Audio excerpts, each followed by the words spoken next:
Abdourahmane Sarr, donc je suis économiste.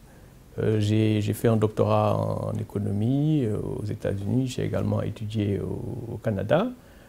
Donc je suis un ancien fonctionnaire du Fonds monétaire international où j'ai passé 15 années.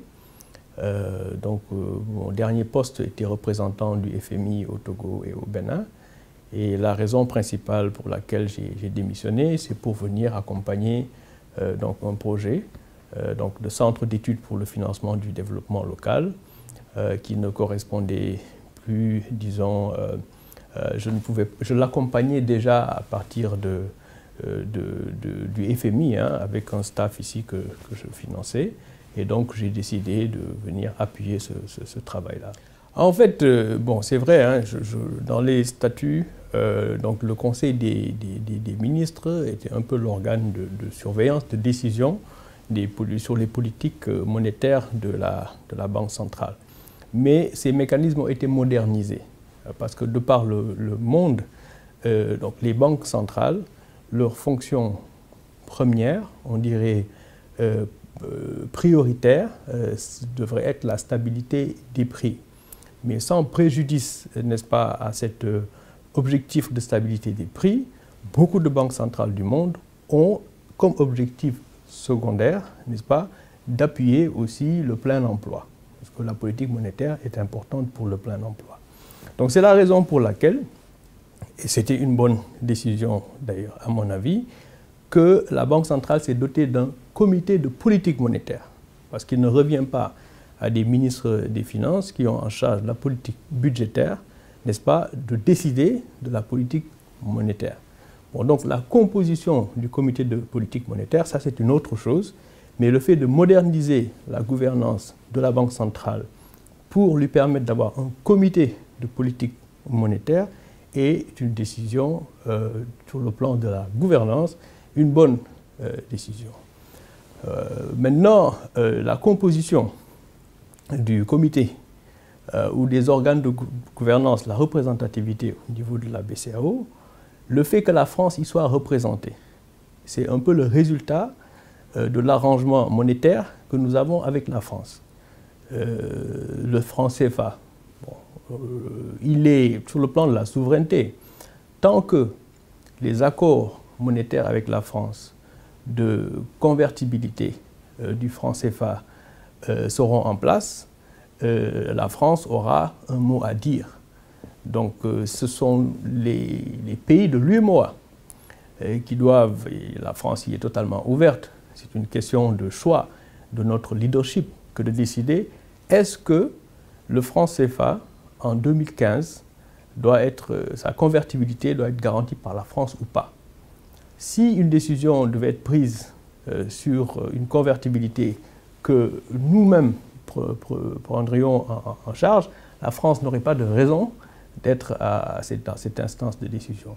Mais dans la mesure où nos pays demandent à la France de convertir leur monnaie, il est normal que cette personne-là puisse être représentée. Donc c'est une question de responsabilité à notre niveau, n'est-ce pas, de décider ce que nous voulons de notre monnaie, comment est-ce que nous voulons que sa convertibilité soit assurée, et comment cette gouvernance nouvelle, qui est appropriée, parce que ce ne sont pas les ministres des Finances qui doivent mener une politique monétaire, comment cette nouvelle gouvernance devrait, n'est-ce pas, se faire exclusivement avec des personnalités de la Banque centrale qui décideraient de la politique monétaire. Parce que là aussi, ce n'est pas aux représentants, je ne sais pas si vous parliez de la commission de l'UEMOA, peut-être, dans ce comité, mais une banque centrale a un conseil d'administration, en général, de par le monde, qui décide de la politique monétaire, et l'objectif premier doit être, en priorité, la stabilité des prix, et sans préjudice à ce premier objectif, appuyer le plein emploi et donc la croissance du secteur réel. Mais j'ai beaucoup lu que, par exemple, le fait de la convertibilité, d'abord, c'est fictif parce que beaucoup d'amis arrivent à Paris, ils n'arrivent pas à changer la CFA. Et deuxièmement, vu que la France est soumise quand même maintenant sous le traité de Maastricht, elle ne peut pas convertir dans une manière illimitée. C'est ça. Donc, cette convertibilité, est-ce qu'elle est réelle ou non? Je dirais, en tant qu'économiste, nous, en tant qu'UEMOA, nous avons la convertibilité du franc CFA, ce sont les réserves de change de la Banque centrale qui la garantissent. Donc la convertibilité de la France, elle est notionnelle et fictive. Elle n'arrivera pas, elle n'arrivera jamais, à mon avis. En ce sens que lorsque nos réserves de change, n'est-ce pas, devaient ne pas être suffisantes pour garantir la parité du franc CFA par rapport à l'euro, nos pays auraient des programmes d'ajustement. C'est ce qui se passerait. Donc c'est exactement, si vous voulez, comment je peux l'appeler, c'est ce qui se passe à travers le monde. Vous avez la Grèce qui est dans l'euro, et la Grèce a des problèmes financiers. C'est la Banque centrale européenne et l'Union européenne qui lui donne un appui, mais la Grèce s'ajuste. Donc nous avons connu cette expérience-là. Lorsqu'il arrive que nous ne sommes pas en mesure, n'est-ce pas, de gérer nos finances, c'est vrai, la France nous aide, d'autres bailleurs nous aident, mais en dernier ressort, c'est nous-mêmes qui allons nous aider nous-mêmes en ayant un ajustement. Donc cette convertibilité, elle est anachronique, en ce sens qu'elle n'est plus d'actualité véritablement, parce que d'abord, nous avons les réserves qui nous permettent donc d'assurer cette parité du franc CFA, si nous voulons cette parité, ça c'est un autre sujet. Est-ce que cette parité, nous la voulons ou nous ne la voulons pas? À quel niveau elle devrait être? C'est un autre sujet purement technique. Donc nous n'avons pas besoin de la convertibilité garantie par la France pour garantir le taux de change que nous nous sommes choisis. Vous voyez? Donc c'est une décision purement politique que les États de l'UEMOA pourraient prendre pour dire que, bon, voilà, les accords monétaires que nous avons ne sont plus nécessaires. Nous sommes en mesure de garantir donc le niveau du franc CFA que nous nous sommes choisis et les réserves de change, nous les gardons nous-mêmes sans avoir besoin donc de la convertibilité de la France. À ce moment-là, vous n'avez plus besoin d'un représentant de la France parce que c'est sans objet. Nous nous retrouverions entre nous et le problème restera entier. En ce sens qu'il y a des fois de l'amalgame entre la présence d'un représentant français au Conseil, qui se justifie par le choix que nous-mêmes, nous avons fait, n'est-ce pas, d'avoir ces accords qui demeurent en termes de convertibilité. Et si ces accords n'existaient plus, le représentant n'aurait pas sa raison d'être, mais le problème serait entier. Vous auriez toujours votre CFA avec le même niveau, et la question se poserait de savoir quel type de politique monétaire nous voulons avoir. Aussi parce que j'ai lu les accords entre la France et l'Union européenne et les accords tiers avec le CFA, la zone CFA, spécifient que l'Europe ne s'engage pas du tout à respecter la convertibilité du CFA. Bien sûr, bien sûr. Absolument. L'Europe n'a pas à assurer la convertibilité du franc CFA. Les Européens ont une banque centrale commune. N'est-ce pas?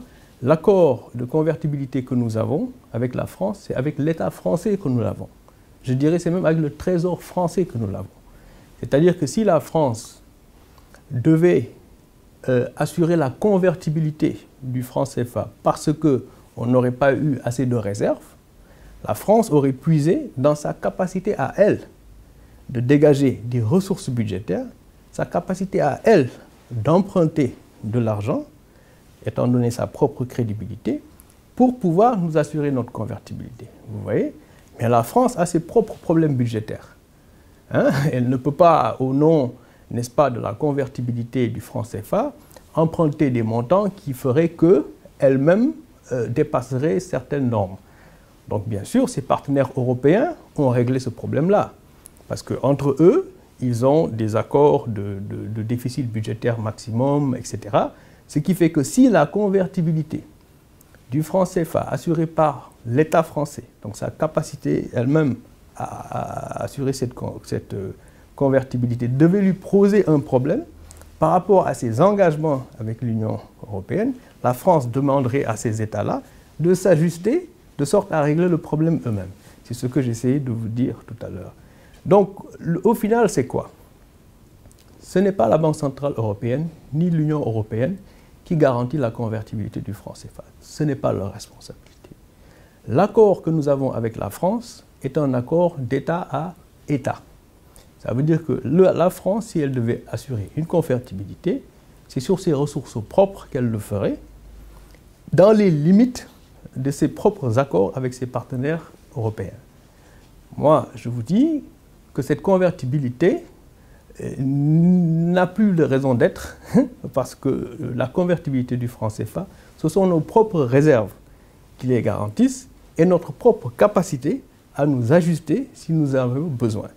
La preuve, c'est ce qui s'est passé dans le passé avec les programmes d'ajustement structurel, lorsque la France nous a aidés budgétairement et que les partenaires au développement nous ont aidés budgétairement. Quand c'était devenu impossible, ils nous ont dit « vous êtes obligés de vous ajuster parce que nous n'allons pas continuer à vous aider ». Donc bref, ce qu'il nous faut, c'est prendre nos responsabilités à nous, décider nous-mêmes de ce que nous voulons avoir comme politique monétaire. La question se trouve beaucoup plus à ce niveau-là qu'une question de convertibilité du franc CFA, parce que ça ne sera pas effectif et nous n'en avons pas besoin. Bon, pour revenir un peu sur la façon dont vous avez posé votre question. Vous savez, je vous disais tout à l'heure que nous devons prendre nos responsabilités. Vous voyez? Nous devons prendre nos responsabilités. Cela veut dire quoi? Lorsque nous avons des problèmes financiers, un endettement ou des déficits trop élevés, une dépendance vis-à-vis de bailleurs qui, à un moment donné, vous disent « Ok, je ne vais plus financer votre déficit ».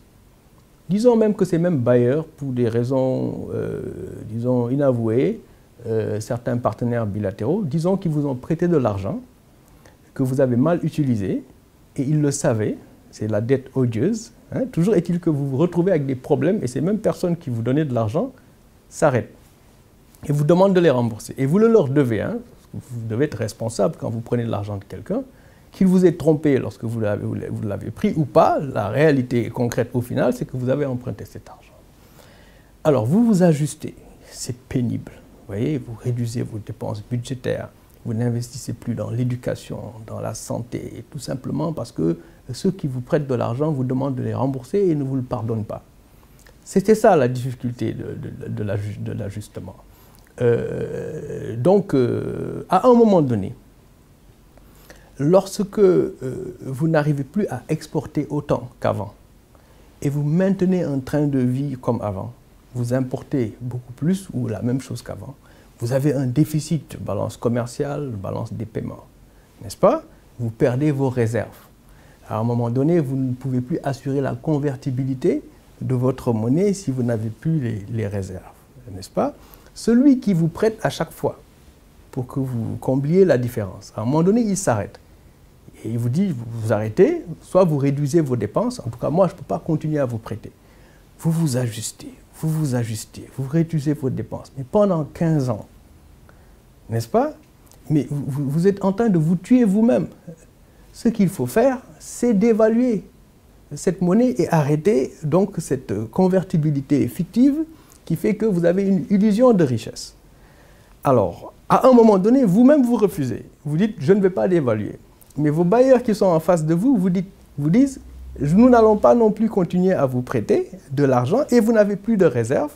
Et comme vous disiez tout à l'heure, celui qui doit assurer la convertibilité de votre monnaie, soi-disant selon un accord, vous dit, mais ne comptez surtout pas sur moi. Ajustez-vous. Donc, soit vous réduisez encore vos dépenses, et là vraiment c'est pénible parce que la population est en train de souffrir, ou vous dévaluez. C'est l'un ou l'autre. Vous voyez, c'est une question de responsabilité. Okay? Lorsque ceux qui doivent prendre la responsabilité de dévaluer une monnaie, parce que la population souffre de l'ajustement, ne dévalue pas, quelqu'un qui a la capacité de vous obliger à dévaluer, vous oblige à dévaluer parce qu'ils ne vont pas continuer à assurer la convertibilité, ni continuer à vous prêter de l'argent, sachant que vous ne pouvez pas rembourser cet argent. Vous voyez comment les choses se passent. Alors, ce qui fait qu'aujourd'hui, nous avons dépassé ce stade. Les populations ont beaucoup souffert en ajustement, pour les raisons que je vous ai expliquées. Nous avons dévalué une première fois, la seule fois, vous comprenez, une monnaie qui est figée depuis 50, 60 années, n'est-ce pas? Une monnaie figée depuis 50, 60 années et qui n'a bougé qu'une seule fois peut ne pas être à son bon niveau. Ça dépend, vous voyez. Aujourd'hui, l'euro, c'est presque $1 pour €1 depuis 9 mois, parce que l'Europe en a besoin. Aux États-Unis, le dollar n'était pas aussi fort. Il y a 3, 4, 5, 6 mois. Il est devenu très très fort parce que l'économie américaine a bien repris. Bref, cela veut dire quoi? La monnaie fait partie des instruments de gestion économique et ne doit pas être figée. Donc, il ne s'agit pas, pour répondre donc à votre question, nécessairement de poser le problème en termes de dévaluation. Nous devons d'abord poser le problème en termes de quelle monnaie nous voulons avoir. Est-ce que nous voulons qu'elle soit fixe à son niveau actuel, qui a d'ailleurs changé du fait que l'euro est baissé? Est-ce que nous voulons que ce soit fixe, mais à un autre niveau? Est-ce que nous voulons que ça flotte? Est-ce que nous voulons que ça reflète le panier de certaines monnaies? Bon sang de bon sang, qu'est-ce que nous voulons? Alors, il s'agit de décider ce que nous voulons comme régime de change, comme parité, de sorte à avoir une gouvernance moderne d'une banque centrale qui déciderait de sa politique monétaire et que les représentants qui sont autour de la table soient les représentants d'États responsabilisés. Vous voyez? À ce moment-là, on n'aura pas à se plaindre d'un problème de souveraineté, d'avoir un représentant, disons de la France, qui est dans l'organe de gouvernance, dont la convertibilité, assurance de convertibilité, est totalement hypothétique. Par exemple, Sanoum Baye, toujours à propos de la dévaluation, qui dit de dévaluer le CFA aujourd'hui would allow France to resist the Eurozone crisis and does not benefit African economies. Donc, est-ce que c'est pas anormal que les autres 3 ou très peu d'autres monnaies, unions monétaires au niveau mondial, sont liées avec des réalités territoriales? Oui. Et dans le cas des 2 unions monétaires ouest-africains, on n'a pas du tout en lien territoire, réalité du territoire et monnaie. C'est encore lié à une métropole. Absolument. C'est encore colonial. Absolument. Non, c'est pourquoi je vous disais tout à l'heure que le problème, il doit être posé en termes de responsabilité. C'est-à-dire que la baisse de l'euro aujourd'hui est un résultat de la politique monétaire de la Banque centrale européenne.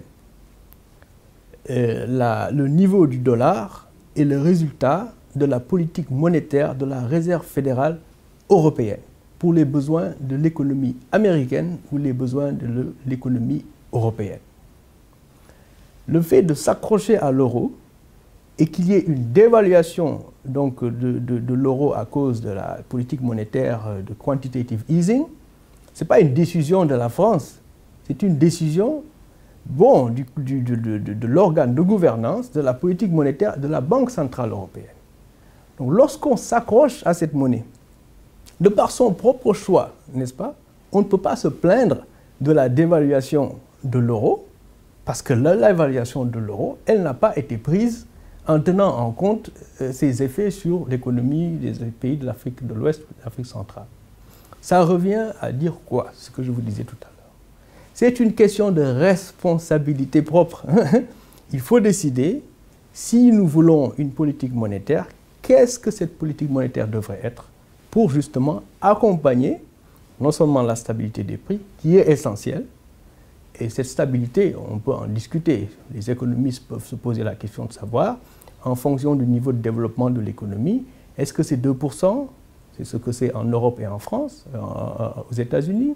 Est-ce que c'est 3, 4, 5% d'inflation? C'est à discuter. C'est un problème technique, les économistes peuvent en discuter. Sur ce que stabilité des prix veut dire. 3, 4, 5, 6% d'inflation. Pour avoir une stabilité relative des prix et ensuite accompagner le développement. C'est une question que nous devons nous poser, nous.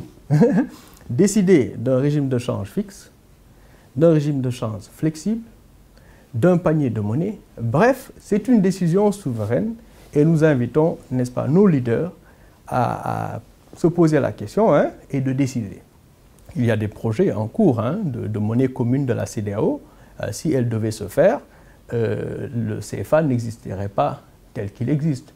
La question qui va se poser à ce moment-là, c'est quel sera le régime de change de cette monnaie de la CEDEAO? Fixe, flexible, panier ou pas? Est-ce que cette monnaie servirait les besoins des pays individuellement? Sénégal, Mali, c'est une question qu'il faut se poser. De la même façon que l'Europe se pose la question de savoir, est-ce que l'euro est la monnaie qu'il faut à la Grèce? N'est-ce pas? L'Angleterre va avoir un référendum pour se poser la question de savoir, est-ce que nous voulons à terme faire partie de l'euro ou est-ce que nous voulons faire partie de l'Union européenne mais sans être dans l'euro? C'est une question qu'il faut se poser. Mais la question, on ne la pose pas en termes de ceux qui font ce qu'ils font pour eux-mêmes, mais on se la pose par rapport à nos propres objectifs et c'est une question de responsabilité. Oh, merci, c'est très clair, c'est vraiment très bien. Et par exemple, toujours, oui, c'est vrai que c'est une question de responsabilité, mais toutes les fois que quelqu'un a cherché même d'en parler, il y a eu c'est un grand tabou encore avec la France. Je me demandais, au niveau de ce qu'on appelle le signoraggio, non, le fait que cette monnaie est encore imprimée à chevalier par la Banque de France, oui. Est-ce que ça donne des avantages à la France? Et si oui, quel genre d'avantages? Vous voyez? Alors, donc, c'est vrai, vous savez, vous avez parlé c'est vrai, c'est une question de responsabilité et les gens se posent toujours la question. Il est normal que lorsqu'on a été colonisé par une certaine puissance, il est normal que les gens puissent se poser certaines questions. On se dit, bon, si la monnaie est imprimée ici, est-ce que, bon, pour des raisons, ou pour une raison ou pour une autre, est-ce que je peux avoir confiance?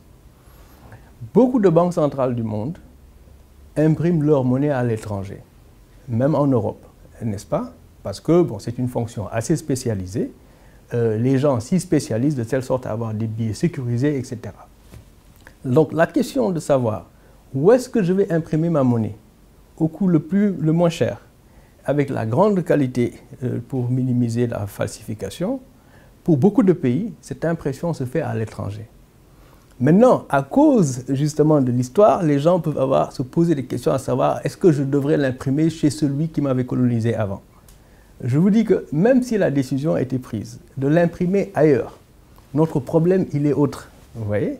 Parce que notre monnaie serait imprimée quelque part, selon des contrats tout à fait professionnels, de gens qui n'ont pas de raison d'en imprimer davantage, parce que bon, quand même, c'est une fonction assez technique. Hein. Il y a des numéros de série, la façon d'imprimer une monnaie, voilà, on ne vient pas jeter de la monnaie comme ça dans la rue. Il y a une procédure pour ça.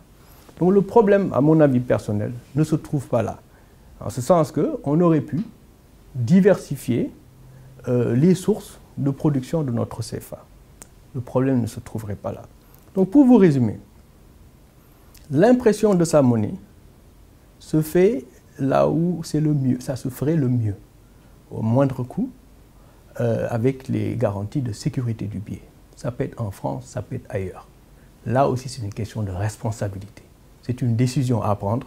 Où est-ce que je vais imprimer ma monnaie? C'est une décision. Prenant en compte les facteurs techniques et financiers, mais prenant en compte aussi la susceptibilité de ta population. Si la population pense, à tort ou à raison, qu'elle voudrait diversifier ses sources d'approvisionnement de cette monnaie, démocratiquement, c'est un facteur à prendre en compte pour déterminer où est-ce qu'on va la produire. Et à mon avis personnel, le problème ne se trouve pas là. Ça, c'est un. Deux, est-ce qu'on doit avoir un régime de change fixe, flexible ou un panier? c'est une question de responsabilité. C'est à nous de prendre la décision. Une fois qu'on aura changé potentiellement le franc CFA et qu'on aura notre propre monnaie, disons de la CEDEAO, il y a un troisième problème qui demeurera. Est-ce que chacun des pays membres de cette CEDEAO aura ce qu'il lui faut pour son propre développement territorial, au même titre, comme je vous disais tout à l'heure, que la Grèce ou la Grande-Bretagne sur cette question particulière. Donc, seigniorage, c'est la capacité à imprimer donc, de l'argent sans contrepartie. C'est le propre d'une banque centrale, la capacité d'imprimer de l'argent sans contrepartie. C'est le propre d'une banque centrale. La question est de savoir, donc, est-ce que le fait d'imprimer ces billets-là en France ne permettrait pas à ceux qui impriment ça d'en imprimer davantage et d'en faire circuler? C'est ça la question idéologique, paranoïaque, etc. Je dis, techniquement, ça m'étonnerait à 98% que ça puisse être. Mais encore une fois, il faut prendre en compte l'histoire. Parce que ces 2%-là, sur le plan purement idéologique et de la méfiance, peuvent penser que, pour une raison ou pour une autre, il vaudrait mieux l'imprimer ailleurs. Ces 2%, du point de vue de l'idéologie et de la conscience populaire, peut avoir une influence beaucoup plus grande que l'avis technique que je vous donne à 90%. Pour lever les équivoques, je dis, c'est encore une question de responsabilité que de décider où est-ce que je vais imprimer ma monnaie. Et la plupart des banques centrales du monde n'impriment pas leur monnaie chez eux. Parce qu'il faut des investissements, il faut un gros volume, n'est-ce pas? Certains pays le font, les États-Unis, c'est eux qui produisent leur propre monnaie, peut-être le Canada et ailleurs. Mais en Europe, tous les pays n'impriment pas leur propre monnaie, pour des raisons objectives. Mais ils le font plutôt à l'extérieur, mais avec les garanties que ce problème de seigniorage ne se pose pas. Parce que quand même, nous avons des techniciens à la Banque centrale.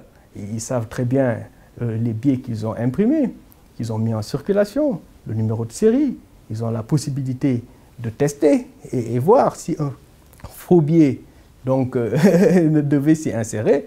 Quand même, on a de grands professionnels à la Banque centrale qui font très bien leur travail. Ils le sauraient. Et les États ne l'accepteraient pas. Donc je pense que c'est un mythe. Mais il faut prendre en compte quand même la susceptibilité des gens pour passer un cap. Il y a le fait qu'on tient quand même 50% de réserves à Paris. Et carrément Kako, toujours, je ne sais pas prononcer son nom, Kako Numbuko, un Togolais, oui. Un Togolais a récemment parlé à un colloque sur le CFA au Sénat français, où il a vraiment très clairement, il a carrément dit que au Trésor français, ce n'est pas le 50% qui aujourd'hui est tenu, mais pour la zone où est moi, c'est 98.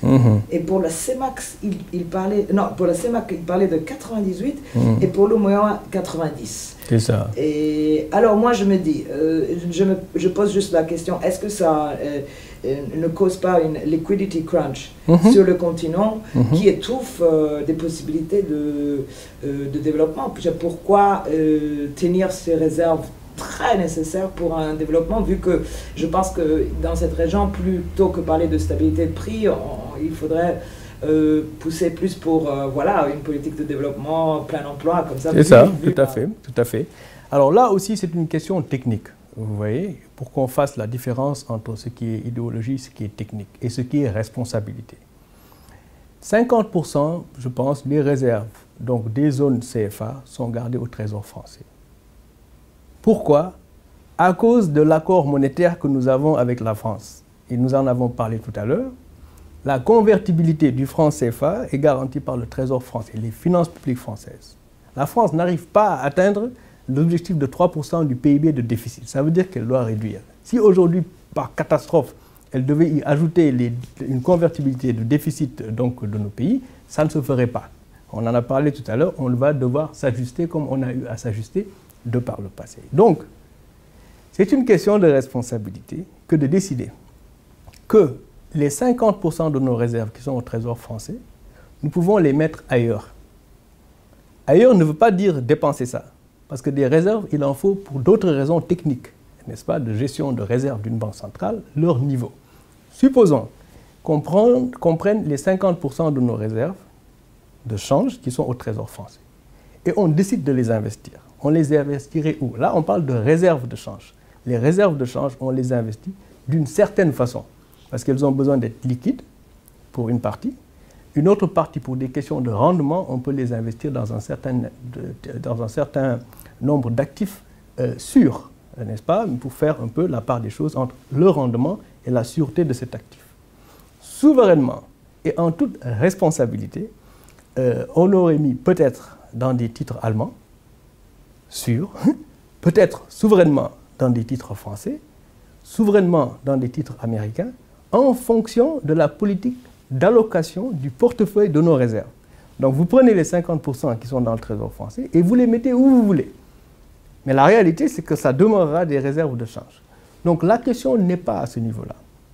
Donc si vous prenez les 50% qui sont au Trésor français et vous posez la question, les autres 50% que nous investissons souverainement, où est-ce que nous les avons mis? Peut-être dans des titres allemands, peut-être dans des titres français, peut-être dans des titres américains, souverainement.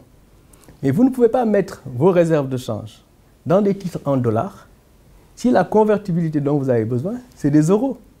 Vous comprenez? Donc les CFA, qui sont garantis par une convertibilité sur l'euro, les actifs qui garantissent cette convertibilité doivent en majorité être dans cette monnaie qui est l'euro. Les deux pays les plus importants en Europe en termes de poids et de sûreté de l'actif, c'est la France et l'Allemagne, c'est le couple allemand pour l'Europe. Donc si vous aviez toutes vos réserves et que vous décidez souverainement que vous voulez que votre monnaie soit convertible en euros, vous ferez mieux d'avoir des actifs en euros. C'est une question de responsabilité et de choix.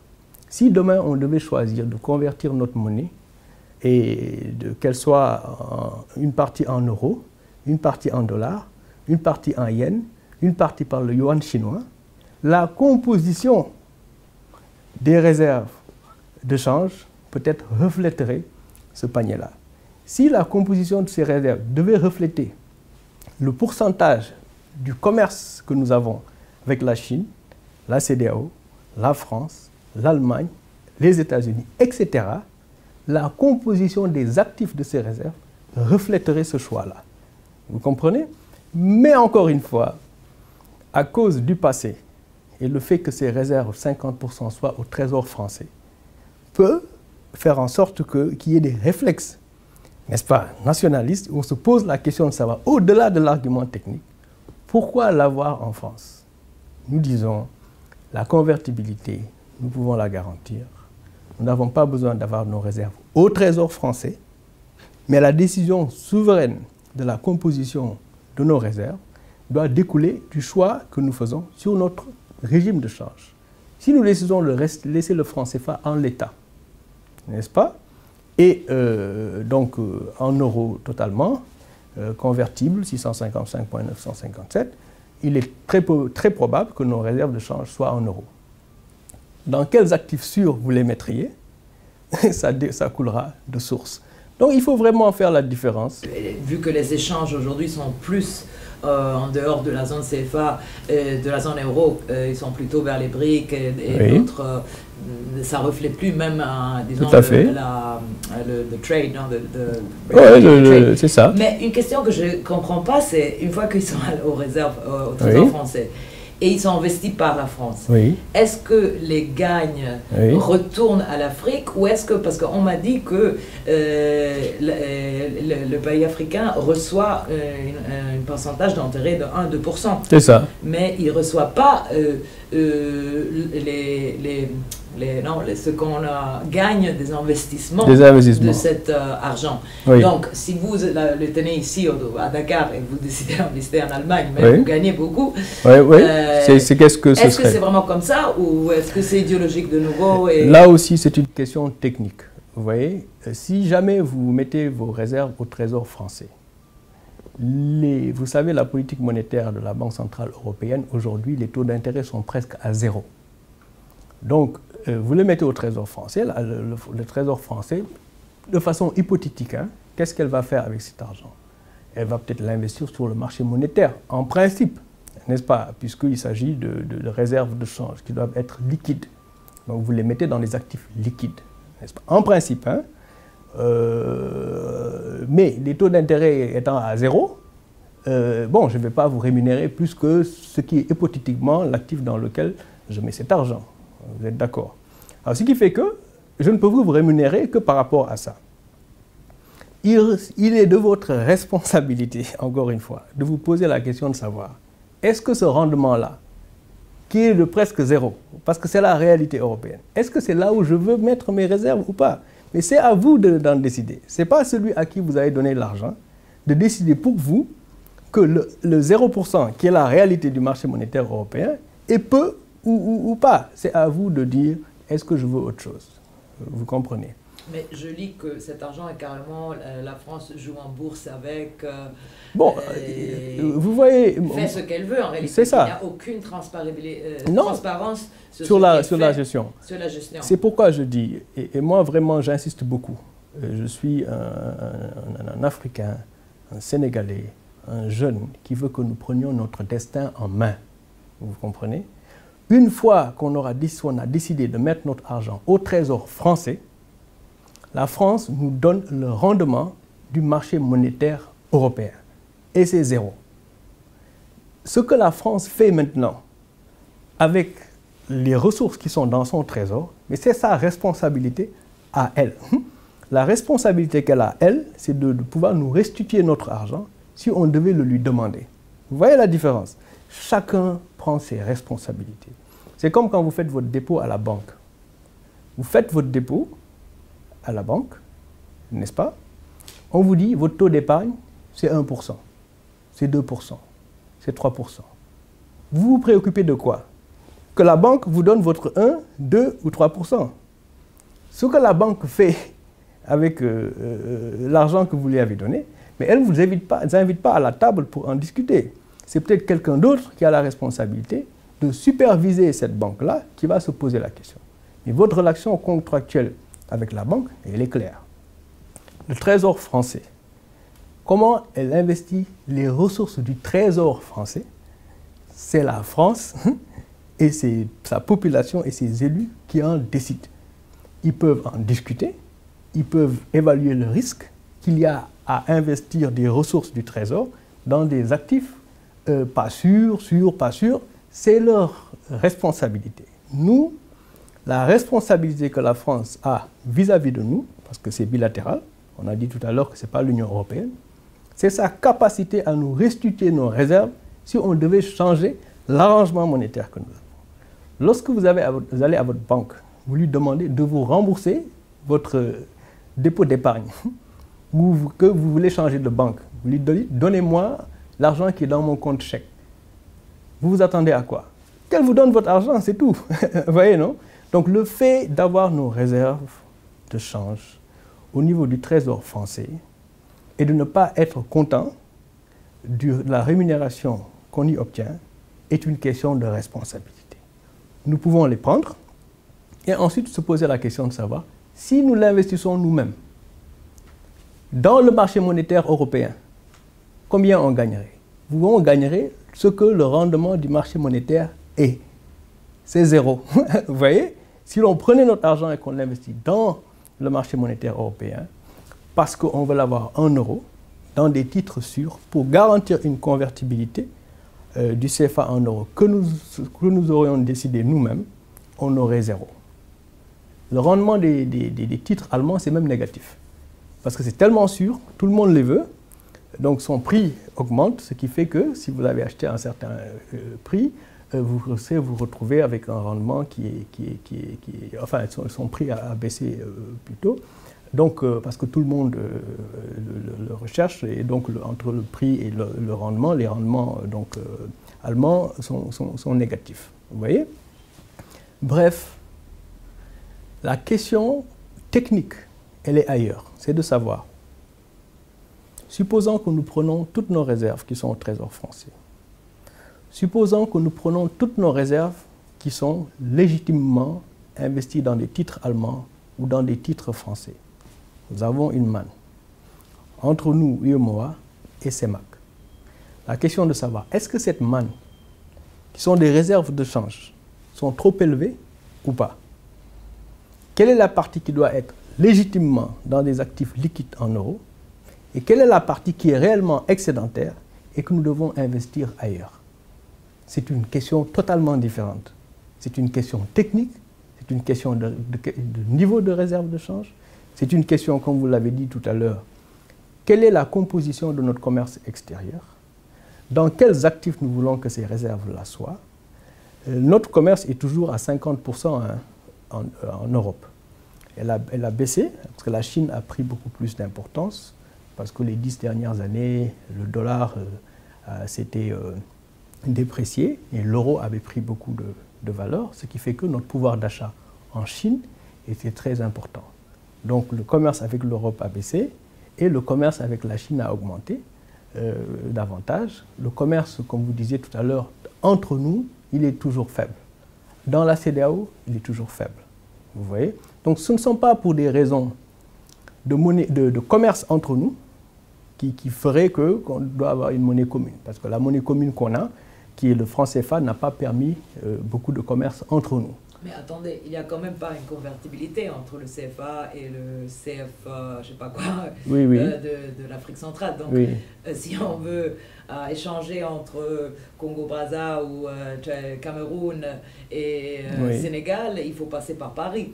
Donc, oui, oui, en fait... Est-ce que ce n'est pas aussi une entrave? Une entrave au commerce. Qui empêche, oui, bien sûr. Oui. Non, mais là, vous savez, il n'y a pas de convertibilité entre ces deux-là. Il y a une convertibilité avec la France en termes des accords monétaires. Donc, si vous prenez vos CFA, UEMOA, vous allez en zone CEMAC, vous voulez les dépenser, il faut que vous convertissiez en CFA, CEMAC pour pouvoir faire la dépense. Donc, ce n'est pas quelque chose de bien. Si nous voulions avoir une zone monétaire commune et que cet argent-là circule, le même argent circule entre nous, c'est quelque chose qu'on peut faire, c'est pas difficile. C'est comme la monnaie de la CEDEAO que nous voulons mettre en place. Une fois qu'elle aura été mise en place, ça va faciliter les échanges, on n'a pas à faire cette convertibilité. Il s'agit de change, hein, parce que, bon, techniquement, il y a la différence entre devoir faire le change pour acheter quelque chose et la convertibilité ou les flux de capitaux entre les deux zones. C'est des questions techniques qu'on peut discuter par ailleurs, pour déterminer est-ce que c'est quelque chose que nous voulons ou pas et pour quelles raisons, n'est-ce pas? Mais après que vous ayez mis en place votre monnaie, disons une monnaie de la CEDEAO, la question de savoir est-ce que la monnaie commune de la CEDEAO ferait que les échanges entre les pays de la CEDEAO soient plus importants? C'est une question à se poser. À mon avis personnel, ça facilite les échanges, mais ce n'est pas la question la plus pertinente. La question la plus pertinente, c'est beaucoup plus de savoir. Une fois qu'on aura plus le CFA, garanti par la France, on aura nos réserves de change, on a une monnaie commune de la CEDEAO, quel doit être ce niveau des réserves de change? La partie qui est excédentaire, qu'est-ce que nous allons en faire? Et quel doit être le régime de change de cette monnaie-là, de telle sorte à pouvoir accompagner le développement donc intra-communautaire. C'est à ce niveau-là que de nouvelles questions vont surgir. Et ces nouvelles questions sont les mêmes que vous vous posez en Europe. Est-ce que la Grèce doit être dans l'euro? Est-ce que l'Angleterre doit être dans l'euro? Est-ce que certains pays de l'Europe auraient dû être dans l'euro? Vous voyez, ce sont de nouveaux problèmes qui vont surgir. Et c'est de ce point de vue-là que nous nous disons, il faut une monnaie complémentaire à la monnaie commune, de telle sorte que ces questions-là, que je vous dis, vont surgir lorsque les questions d'idéologie et les questions techniques auraient été réglées. La question fondamentale sera de savoir qu'est-ce qu'il nous faut comme instrument monétaire pour assurer le développement économique et social de nos pays sans que la même contrainte à laquelle la Grèce fait face soit une contrainte à laquelle le Sénégal ferait face dans un contexte d'une CEDEAO avec une monnaie unique. Vous voyez, c'est de ça qu'il... J'ai lu que, par exemple, que la plupart des banques à Dakar sont contrôlées par des capitaux étrangers. C'est ça. C'est ça. Ça également, c'est une critique valable. Notre secteur financier, il est contrôlé par des capitaux étrangers. Le secteur financier est extrêmement important du point de vue d'une souveraineté disons, d'un patriotisme économique, je dirais. Parce que le secteur financier accompagne le secteur réel. Beaucoup plus que la Banque centrale. Hein. La Banque centrale, c'est régime de change, cadrage macroéconomique, niveau d'inflation, etc. C'est des préalables à régler. Niveau de réserve de change, de telle sorte que l'excédent puisse être utilisé à accompagner le développement. Ça, c'est le rôle de la Banque centrale et c'est ce rôle-là qu'il doit avoir avec un bon comité de politique monétaire et des représentants responsables sans que l'État n'interfère ou qu'un pouvoir extérieur n'intervienne. Ça, c'est la Banque centrale. Mais le secteur financier, en termes de patriotisme économique, il y a une part importante de ce secteur financier qui doit être détenue par des nationaux. N'est-ce pas? Cela ne veut pas dire que des étrangers qui peuvent nous apporter une certaine connaissance, une certaine technicité, une certaine expérience, ce ne soit pas quelque chose de bien. Ça peut être quelque chose de bien. Mais ça doit être un appui, et un apport et un complément. Vous voyez? Donc, le fait que notre secteur financier soit contrôlé totalement par disons, des capitaux étrangers ne milite pas en faveur du patriotisme économique et de la capacité à ces institutions à accompagner vraiment le tissu économique sénégalais des petites et très petites entreprises. Donc ça, c'est un problème qu'il faut régler, mais il ne faut pas l'analyser sous l'angle colonialiste, néocolonialiste ou idéologique. C'est un fait. Je dis à ce moment-là, ce qu'il faut, c'est mettre en œuvre des politiques qui nous permettent à nous de reprendre en main ce secteur financier, de telle sorte qu'il soit dans sa majorité au service des entreprises sénégalaises qui sont petites et très petites. Voyez? Et que le secteur financier étranger puisse accompagner les entreprises traditionnelles qu'elle accompagne, qui ont besoin de très grands capitaux que nous n'avons pas nécessairement et que ces banques peuvent nous apporter. Mais il faut alors compléter ce système. S'il n'est pas en mesure d'accompagner 90% de la population qui n'est pas bancarisée dans notre pays, mais il faut le compléter. C'est de ça qu'il s'agit pour faire encore la transition par rapport à notre projet. C'est faire deux choses. Faire en sorte de mobiliser l'épargne des Sénégalais dans une institution dont ils auront le contrôle et qui sera un acteur important du secteur financier. Deux, faire en sorte que cette épargne mobilisée, dont les Sénégalais auront le contrôle, puisse accompagner les très petites entreprises et les populations pauvres non bancarisées.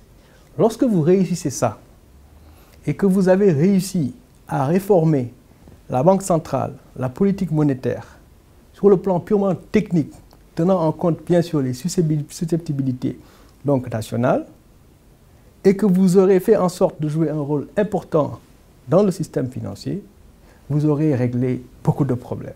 Vous voyez? Voilà, là, c'est exactement ce qui a motivé ma démission du Fonds monétaire international pour venir appuyer un projet qui a cette capacité-là. Vous voyez?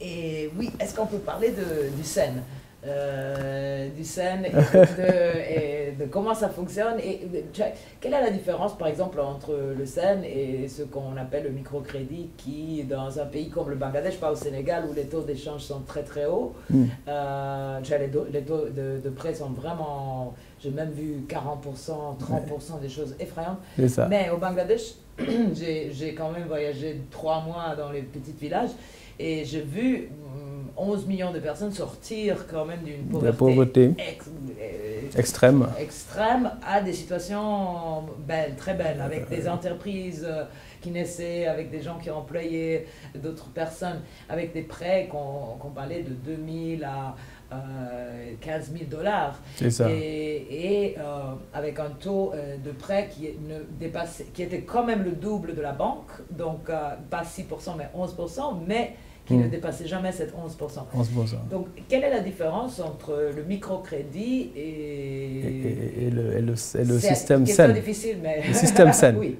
Non. Question difficile et intéressante en même temps. Vous savez qu'au Mexique, les taux d'intérêt dont vous parlez sont à 150%. Vous voyez? Vous dites, mais c'est pas possible, 150%. Donc, au Sénégal, on est entre 20 et 25% dans les institutions de microfinance. Donc c'est pour vous dire que les taux d'intérêt dans le secteur de la microfinance ne sont pas des taux d'intérêt au même sens que le taux d'intérêt que vous et moi peut-être aurez à payer dans une banque. Ce n'est pas la même chose. Le taux d'intérêt, disons, c'est le coût du crédit, j'appellerais ça, dans le secteur de la microfinance, couvre un certain nombre de charges. Je vous dis, c'est 150% au Mexique. À cause de la technologie de production donc du service de la microfinance. Il faut payer des salaires, des gens qui sont sur le terrain, qui vont voir les clients, qui leur font le crédit, qui retournent pour faire le suivi, etc., etc., etc. Donc, lorsqu'ils évaluent tout le coût lié à la mise à disposition du crédit, en tout cas dans leur contexte, le coût de ce crédit se retrouve à 140%, 150%. Ce n'est pas un taux d'intérêt.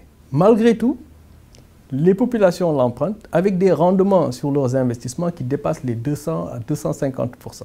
Donc ça ne leur pose aucun problème d'avoir accès à ce crédit-là, à son coût, n'est-ce pas, et pouvoir avoir un rendement très important. Donc bref, ça c'était pour dire quoi? Que le taux d'intérêt dans le secteur de la microfinance n'est pas le même taux d'intérêt que celui dont vous et moi parlons dans le secteur bancaire. Lorsque aussi le secteur de la microfinance emprunte des banques, a déjà un coût de 10-12%, et doit aussi y ajouter les charges liées à ce coût de production dont je vous parle, vous vous retrouvez à des taux qui sont beaucoup plus élevés.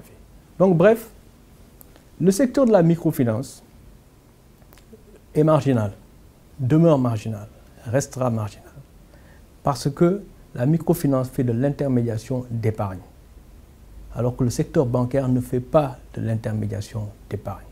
Bien sûr, il y a des dépôts d'épargne, il y a des dépôts à vue, mais les banques créent de la monnaie. Elles créent de la monnaie nouvelle. Elles font un effet de levier, qu'on peut appeler aussi seigniorage, en ce sens que lorsque la banque crée de la monnaie nouvelle, sans contrepartie d'épargne, elle la prête, c'est différent de l'institution de microfinance qui doit soit emprunter d'une banque, ou bien mobiliser une épargne véritable pour prêter ça à des citoyens qui sont déjà pauvres, et y ajouter des coûts de production très élevés parce qu'il faut un suivi, etc. Vous voyez? Donc la microfinance, c'est vraiment pour lutter contre la grande pauvreté, la vulnérabilité. C'est un peu sortir les gens d'une certaine précarité. Bon, il y a certains, bien sûr, sont sortis de cette précarité pour entrer dans le secteur formel bancaire et ont pu grandir. Donc c'est une façon de sortir les gens de la grande vulnérabilité, grande précarité, vers une transition qui leur permette d'entrer dans le secteur financier classique, là où les banques ont beaucoup plus de capacité à les accompagner.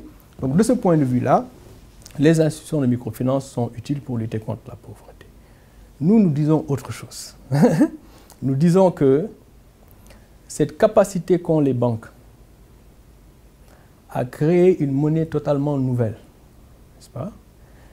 C'est sur cette capacité-là qu'il faut compter pour que les besoins qui sont énormes dans nos pays, pauvreté, précarité, ces besoins énormes et ces capacités énormes à cause de la pauvreté, justement du chômage et des capacités productives sous-utilisées, pour que les besoins et les capacités puissent se rencontrer dans une économie moderne, il faut de l'argent. Cet argent-là, c'est l'accès au crédit bancaire, n'est-ce pas? Et cet argent doit être compétitif. Ça, c'est le sujet dont on a parlé tout à l'heure par rapport à la Banque centrale. Mais pour qu'une banque et le secteur bancaire puissent accompagner une population, cette population doit être bancarisée, n'est-ce pas? Et 90% de notre population n'est pas bancarisée. Donc il faut trouver le moyen de les bancariser. Ça veut dire quoi? Ça veut dire mobiliser l'épargne ou les moyens de paiement qui sont par devers eux, qui se trouvent être du cash, à 90%. Il faut pouvoir mobiliser cet argent-là en leur donnant un instrument approprié. Cet instrument approprié, il peut être beaucoup de choses. Aujourd'hui, on parle de la monnaie mobile, avec le téléphone. Il peut être des cartes, n'est-ce pas? Dans notre contexte de 90% de la population non bancarisée, analphabète des fois, niveau d'instruction assez bas, avec des ressources mensuelles, comme vous avez dit tout à l'heure, avant notre interview, très très faibles. 50 000 francs CFA, c'est peut-être 100 $ ou 100 €. Ça tient dans une poche. Lorsque vous avez fini de payer votre loyer, peut-être que c'est 30 000 francs, peut-être que c'est 25 000, il vous reste 25 000. Pour manger, ou peut-être pour votre transport, ça tient dans une poche. Si en plus vous devez laisser ça à la banque, faire des allers-retours à la banque pour récupérer le reliquat, ou faire la queue à la banque pour pouvoir récupérer ça, ou devoir aller à un guichet automatique, on se pose la question de savoir, est-ce qu'il n'est pas mieux, si je gagne 100, 150 000, 200 000 francs, après avoir payé mon loyer, avoir fait ma provision du mois, peut-être que le reste tient dans ma poche. Parce qu'il est beaucoup moins coûteux que de l'avoir, que de le mettre dans autre chose. Vous voyez? Mais cet argent qui est dans les poches de tous ces citoyens, 90% de la population non bancarisée, il faut arriver à récupérer ça, les bancariser, en leur donnant un instrument d'échange qu'ils peuvent utiliser dans leurs transactions de tous les jours, comme dans une ville comme Dakar, de telle sorte que les francs CFA qu'ils avaient en poche soient bancarisés, donc dans une institution que nous appelons, nous, dans notre projet, une société fiduciaire d'appui au développement local qui va vendre un moyen d'échange à ces populations qui vont l'utiliser dans leurs échanges de tous les jours, de telle sorte que les francs CFA avec lesquels ils auront acheté ce moyen d'échange seraient dans cette institution, donc cet argent serait bancarisé, serait investi pour leur compte et sera utilisé pour leur faciliter l'accès au crédit en ce moyen d'échange que nous appelons SEN.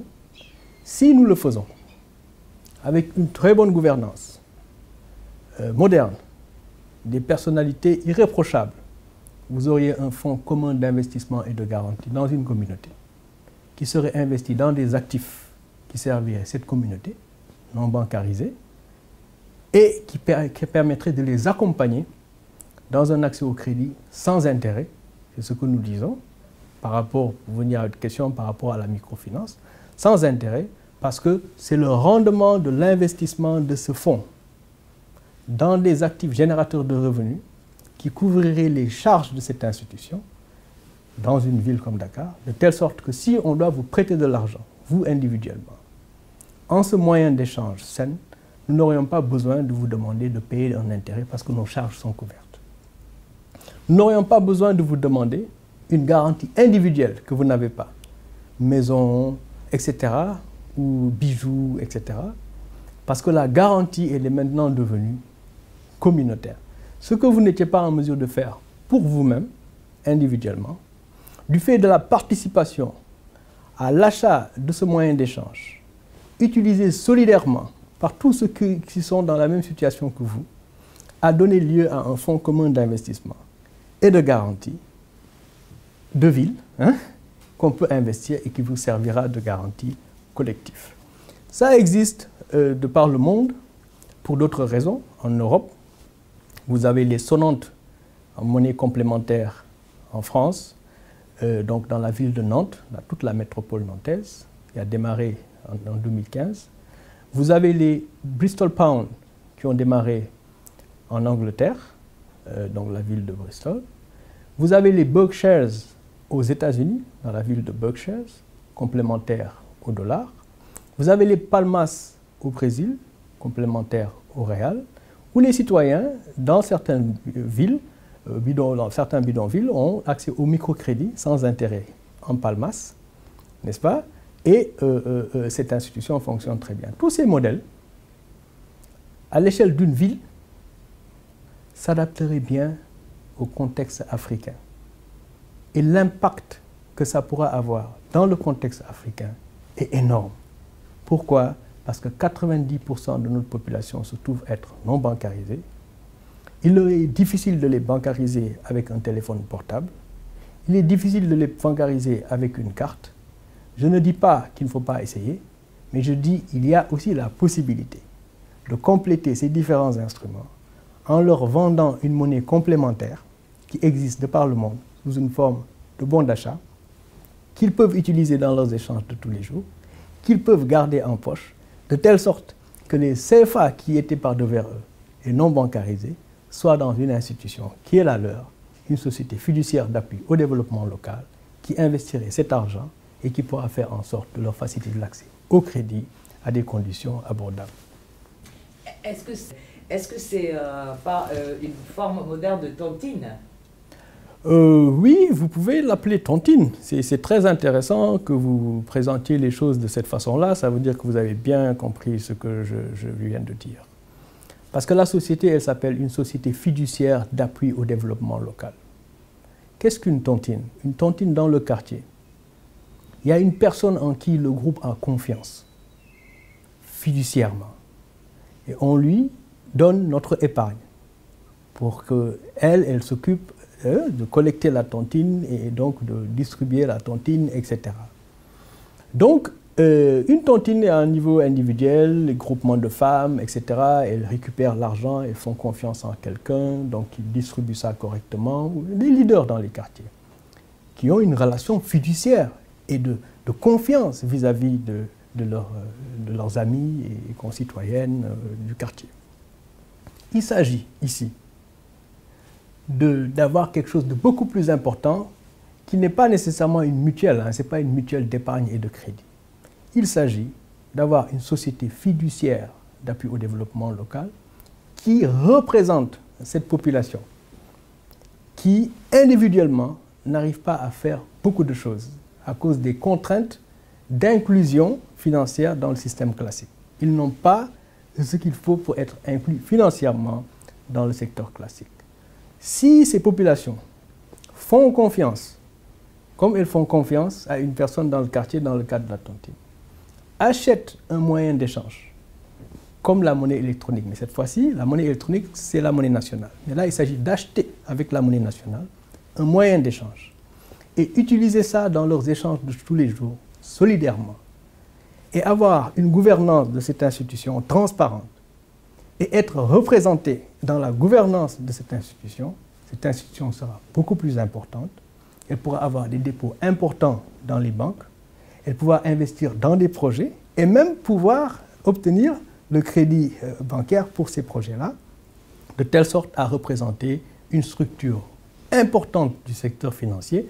Pour revenir à votre question de tout à l'heure, le secteur financier à ce moment-là aurait une entité importante avec une capacité de dépôt dans ces structures étrangères, une capacité importante, et des projets qui pourraient accompagner ces très petites entreprises et populations vulnérables, de sorte à les inclure financièrement là où le système classique n'y arrivait pas.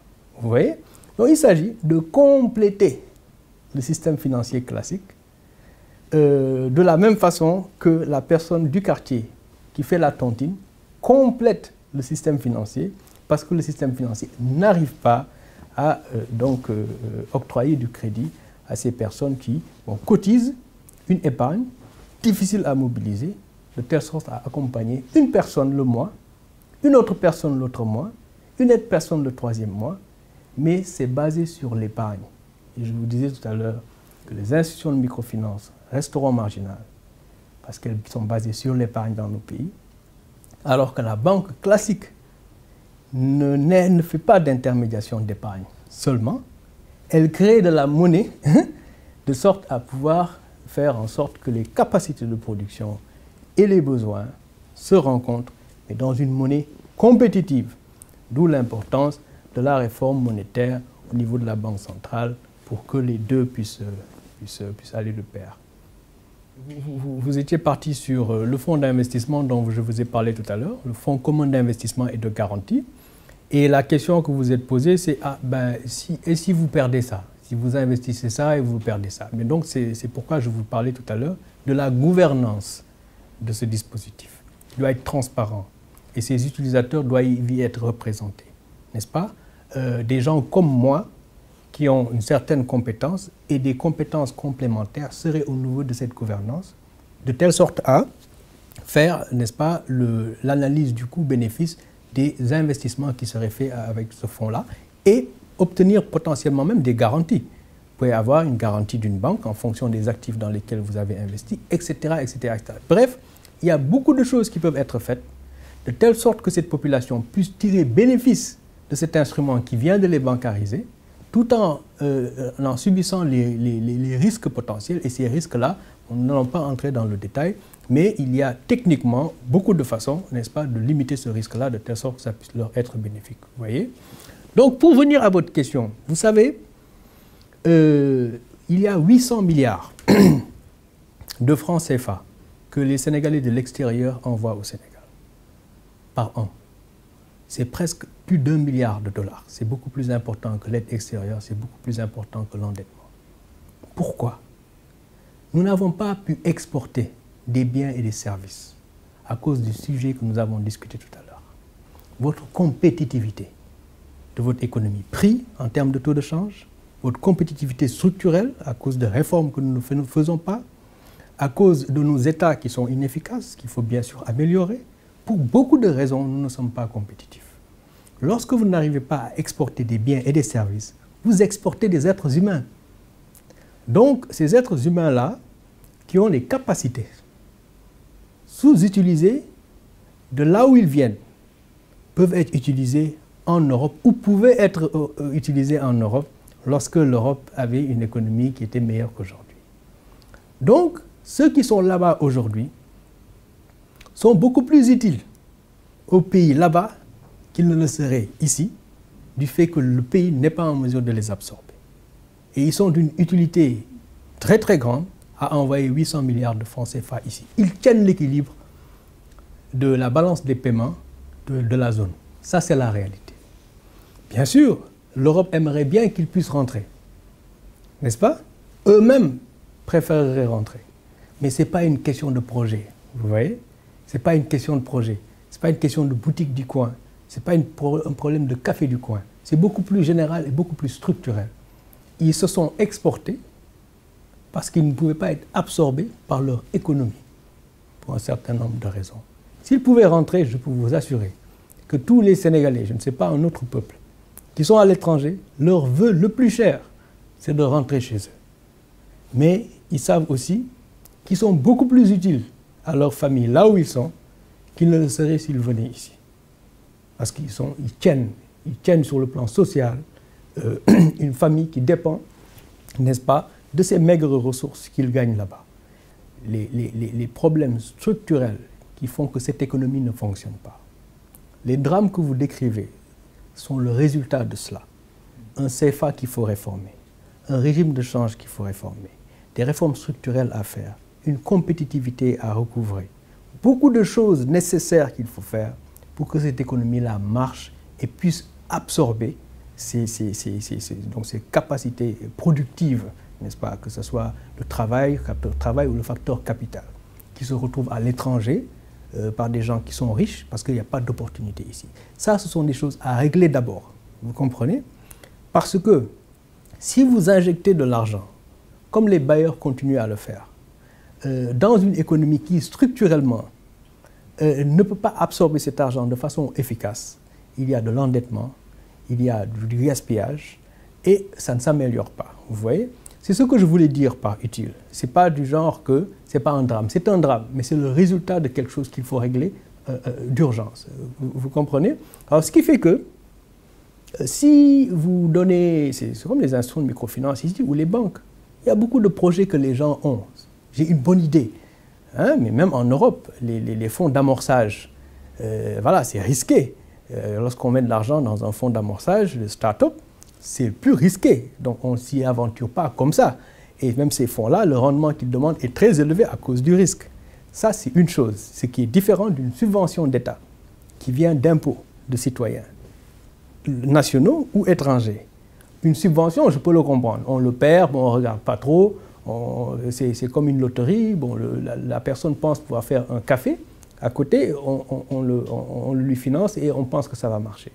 Moi, je vous dis que la contrainte générale dont on a parlé tout à l'heure fait que, pris dans sa globalité, lorsque vous injectez de l'argent dans une économie qui n'est pas compétitive, vous perdez cet argent-là et c'est exactement ce que vous avez en Grèce.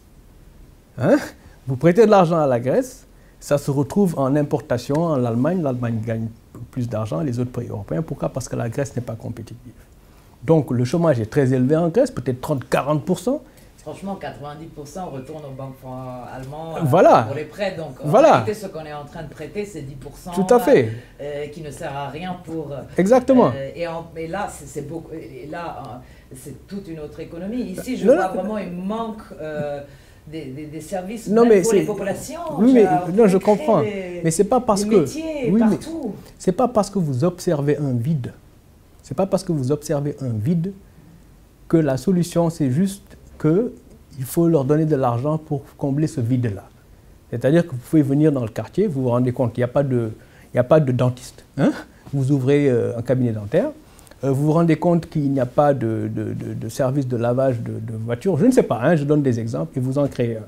Ce n'est pas pour autant que le problème il sera réglé parce qu'il ne se situe pas à ce niveau-là. Ce que vous observez comme un vide est le résultat de toute la discussion que nous avons eue tout à l'heure. Vous voyez? Et c'est le résultat de tout ce qu'on a dit tout à l'heure qui a fait que des gens se sont exportés parce que malgré tous leurs efforts, ils n'arrivaient pas à faire ce que vous dites. Vous voyez? Mais ils n'ont pas accès à aucun crédit. Voilà, donc vous revenez à notre projet à nous. Il s'agit de faire en sorte d'avoir d'abord une monnaie compétitive. Ensuite, faciliter l'accès au crédit de telle sorte que les besoins et les capacités puissent se rencontrer et le vide que vous observez puisse efficacement être comblé. Je dis bien efficacement. Il faut une monnaie compétitive, une économie compétitive, il faut un accès au crédit. Pour faire l'accès au crédit dans un volume qui correspond à combler ce vide-là, ce n'est pas la microfinance qui va le faire. Ce n'est pas la tontine qui va le faire. Parce que ça, c'est de l'intermédiation d'épargne dans un contexte de grande pauvreté. Il faut un effet de levier. Et l'effet de levier, c'est le système bancaire qui le fait. Le secteur bancaire ne peut pas faire un effet de levier sur cette population, en tout cas par rapport aux entreprises, très petites entreprises qu'elles ont, parce que 90% de notre population n'est pas bancarisée, d'abord. Et même les excédents de liquidité qui sont au niveau des banques, détenus par des personnes comme vous et moi, cet excédent de liquidité, les banques ne peuvent pas l'investir pour leur propre compte pour combler ce vide-là. Il y a de la liquidité dans les banques, mais ça ne comble pas ce vide-là. Pourquoi? Parce que le modèle ne correspond pas aux besoins. Donc il faut imaginer une technologie nouvelle qui permette d'inclure financièrement les personnes-là qui nous préoccupent, de telle sorte à pouvoir les accompagner et combler le vide évident que vous observez et que j'observe. C'est ça que notre projet est en mesure de faire. Il est en mesure d'inclure financièrement des populations exclues, de combler le vide entre les besoins et les capacités, potentiellement avec un moyen d'échange compétitif, de sorte qu'on n'ait pas à faire ce que vous dites. C'est-à-dire prendre les impôts des citoyens qui doivent s'occuper de la voirie, de l'assainissement, de l'éducation et la santé, à financer quelqu'un qui veut ouvrir un café dans le coin de la rue. Non. Vous voyez? Ce n'est ni la responsabilité des pays européens de financer ces gens-là pour qu'ils rentrent. Ce n'est pas non plus la responsabilité de l'État de financer le café qu'il pourrait avoir dans le quartier du coin. Par contre, il est de la responsabilité de l'État d'accompagner tout mécanisme innovant ou de laisser prospérer tout mécanisme innovant, de surcroît expérimenté ailleurs, bien adapté au contexte africain, qui peut inclure financièrement 90% de la population et combler le vide qui nous préoccupe, vous et moi. Ça, c'est une solution qui est concrète et qui va dans le sens de faire en sorte que les gens puissent même rentrer au pays. Nous avons un projet de société fiduciaire d'appui au développement local pour accompagner les capacités productives locales pour qu'elles puissent satisfaire les besoins locaux. C'est un mécanisme innovant, capable de régler le problème que vous venez de poser. Comment faire? Une fois qu'on a réglé les préalables, parce que je vous dis, les préalables dont on a parlé au début de notre interview, ce sont des préalables techniques, indispensables, qu'il faut régler. Maintenant, il y a certaines conséquences, celles que vous déplorez, auxquelles il faut apporter des remèdes. Mais on n'apporte pas des remèdes en essayant de régler leurs conséquences. On va à la racine. Je vous dis que la racine, c'est de faire en sorte qu'au niveau local, dans les circuits courts, que les besoins et les capacités puissent se rencontrer. Et c'est ce que nous essayons de faire. Et ce que je vous dis est valable ici et aussi valable en Europe. Et c'est la raison pour laquelle il y a toute une prolifération d'initiatives. Bristol et Nantes sont les premières, hein, à l'échelle métropolitaine et à l'échelle des villes, de telle sorte à pouvoir accompagner le développement territorial et local, là où l'euro n'arrive pas à le faire, en complément de ce que l'euro fait, parce que l'euro a ses fonctions. Il faut des mécanismes locaux qui règlent le problème que vous posez. Vous voyez? Mais le problème que vous posez, on ne peut pas le régler budgétairement. Ce n'est pas un problème de budget de l'État. Il est ailleurs et il faut le régler là où il faut. Et je vous dis que notre projet à nous, de société fiduciaire, d'appui au développement local, a cette capacité en Afrique, très adaptée à nos contraintes, a la capacité de faire ce qu'il faut en Europe aussi, parce qu'il est aussi adapté à ce contexte-là, parce que la solution, de notre point de vue, est universelle. Raison pour laquelle la ville de Bristol, la ville de Nantes et beaucoup d'autres initiatives en Europe vont dans ce sens et ils se consolideront, nous en sommes sûrs, à l'avenir, de sorte à avoir des monnaies régionales, complémentaires à l'euro, de sorte qu'en Italie, en Grèce ou ailleurs, que justement ces gaps-là, ce vide-là que vous observez puisse être résolu sans que des citoyens, par ailleurs, qui ont d'autres besoins, n'aient à le financer. Et comment est-ce que vous allez garantir Est-ce qu'il y aura une convertibilité après dans le cas du Sénégal avec le CFA ou une fois qu'on achète le SEN? C'est excellent comme question. Nous sommes partis de la convertibilité du CFA par rapport à l'euro à la convertibilité du SEN par rapport au CFA. Nous avons parlé tout à l'heure du Fonds commun d'investissement et de garantie qui sera bien géré avec une gouvernance moderne et des personnalités éminentes qui seront à ce conseil-là de cette institution. La convertibilité se fera par rapport à la monnaie nationale existante. Mais quelle devrait être cette monnaie? Aujourd'hui, c'est le franc CFA. Les réformes à faire sur le franc CFA, c'est un autre sujet. Nous en avons parlé. Est-ce que ce sera une convertibilité par rapport à une monnaie CEDEAO? Nous en avons parlé. La question de la monnaie nationale, régionale, sous-régionale, est une question différente. Nous en avons parlé. La convertibilité entre le SEN et cette monnaie-là se fera au taux de change que les membres de cette association qui achètent ces moyens d'échange auront convenu.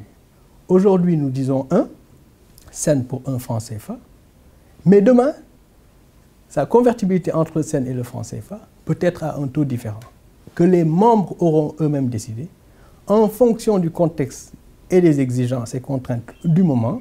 Ce taux de change pourrait éventuellement changer de telle sorte à continuer à servir les objectifs pour lesquels ce fonds existe, les objectifs pour lesquels cette monnaie complémentaire existe et qui sont de faire en sorte que les besoins et les capacités puissent se rencontrer et que les circuits courts territoriaux, n'est-ce pas, puissent être optimisés plutôt que les circuits internationaux qui sont servis, n'est-ce pas, par la monnaie nationale, qui peut être le CFA réformé, une monnaie de la CEDEAO nouvelle, mais dans les deux cas, il faut un complément au niveau local et territorial, de telle sorte à accompagner le développement durable. Je suis très content de cette interview, de ce point de vue-là, parce que ça nous a permis de clarifier un certain nombre de choses et qui ne dépendent que de nous. Une jeunesse africaine bien formée, qui est au Sénégal, en Afrique, qui est en Europe, qui ne cherche, qui ne voudrait que pour participer au développement de leur pays. Ce n'est pas facile. Moi, j'ai démissionné du Fonds monétaire international pour pouvoir venir, pouvoir vous parler d'abord comme je le fais, mettre en œuvre un projet, l'accompagner jusqu'ici, participer et être candidat à une élection présidentielle, qu'on m'a refusé, Tout ça pour pouvoir partager un message et faire en sorte que les gens sachent qu'il y a des gens sincères qui ne cherchent que le bien de la population et qui sont prêts à exprimer, s'exprimer dans un langage de responsabilité plutôt que de victimisation. Nous sommes en mesure de prendre notre destin en main et il n'y a pas de doute là-dessus. Il suffit de le vouloir.